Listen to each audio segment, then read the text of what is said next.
I'm Tim, welcome to Watch One, and thanks for logging on. Today I've got a real treat for you, a true rarity, the Omega Speedmaster Split-Second, that is the Rattrapante Speedmaster, late 1990s to early 2000s. You can buy this watch on our website, watchyouwant.com, and if you like these videos, please subscribe to our YouTube channel, Watch You Want Inc. Now you can see this watch on my wrist is almost like a crossbreed between a Speedmaster Professional Moonwatch and the later X33, so-called Mars watch. And that's the aesthetic I'm getting here. Just over 42 millimeters in diameter and approximately 16 millimeters thick. This is a burly timepiece, but it packs a lot of complication, substance, and like I said, true rarity. So you can see my wrist is 6 1/3 inches, 16 centimeters in circumference. And while you have the traditional beveled, full crown guard asymmetric case that we've seen on the Seamaster and Speedmaster Professional since the mid-60s, it still wears nice and compact even in this burly size.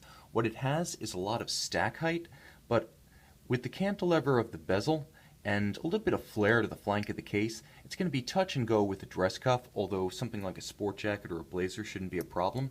It is very comfortable though. Now you can see a triple link alternately brushed and polished bracelet. This was one of the more expensive watches in the Omega catalog in the late 90s, early 2000s, and the finish is up to that standard. You can see polished on the flanks, brushed on the shoulder links, with polished intermediate portions, brushed center links.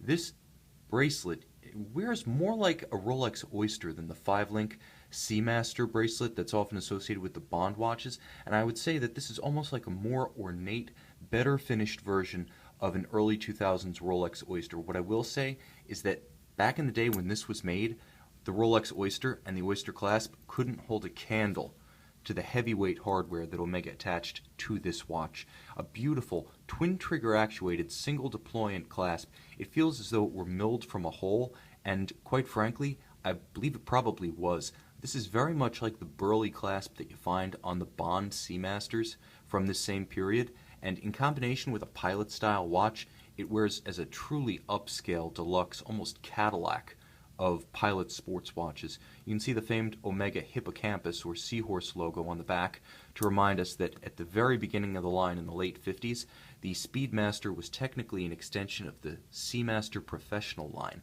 But when you move inboard, you start to see where this watch diverges from those Seamaster and even Speedy Pro origins, because this watch looks like a spitting image of the X33.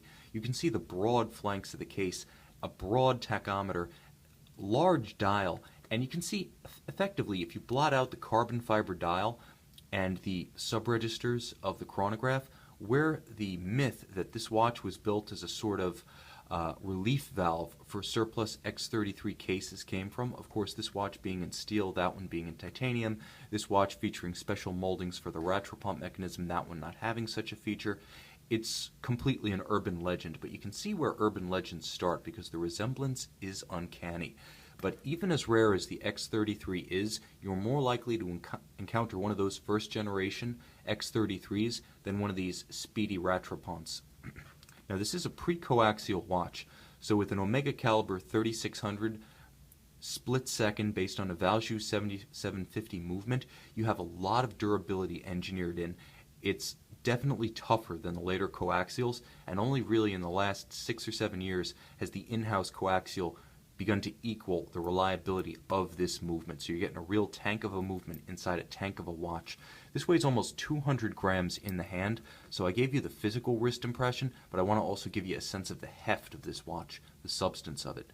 The dial is entirely carbon fiber, and although there were either 4 or 5 versions of this watch available, the one I'm holding in my hand was definitely the most desirable of the lot, combining the image of woven carbon fiber with the beautiful light key lime color of the Luminova and the white hands and indices. The contrast is outstanding, and I really feel that the imagery of the woven carbon fiber adds texture and definition to the dial without making a busy, overpopulated, overcalibrated complication out of it. So I really enjoy the way Omega used the material both for aesthetic and thematic purposes very effectively. Now, I would be remiss not to highlight the split-second complication. This being the Speedmaster split-seconds, it's defined by that Rattrapante. What it allows you to do is, whether you're timing the space shuttle on re-entry or runners in a foot race, or even swimmers, America's Cup yachts, cars on a track, the ability to take a chronograph, set it in motion, and independently time two different events, getting the splits between them at regular or irregular intervals, and of course you fly right back to continue the timing. It allows you to turn your chronograph into a double chronograph, tracking two events on the same dial with the same registers. It's also visually spectacular to watch the split seconds hand fly back to catch up with the primary, and of course you can use them in unison and operate the watch as a conventional chronograph if you so choose. More than just a substantial piece, a rare piece, an unusual piece, and arguably the best variant thereof, this watch is in incredible condition. A true survivor, it reads as virtually new in the hand. Now, there's no damage to the bracelet, there are no nicks or dents on the case. Even the correct finishing of the alternately brushed and polished portions read as they did when they left BLBN in any period between 1999 and approximately the end of 2002 during the short production run of this model. You're getting a lot for your money here because in addition to a certifiable modern rarity and burgeoning collectible, this watch is one of the best examples available and one of the few I've seen. So keep that in mind. Speedmaster Professional Moonwatches might be iconic, might be historic, but let's face it, everyone you know and his brother has one.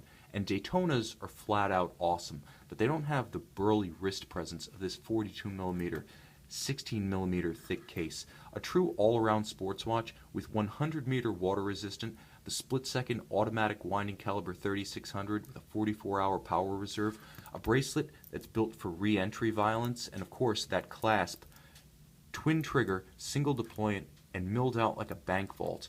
This is a very substantial watch in the hand. Close your eyes and you could almost imagine this is a chunk of precious metal. You can see it, and if you so choose, drive it or fly it home on our website, watchyouwant.com.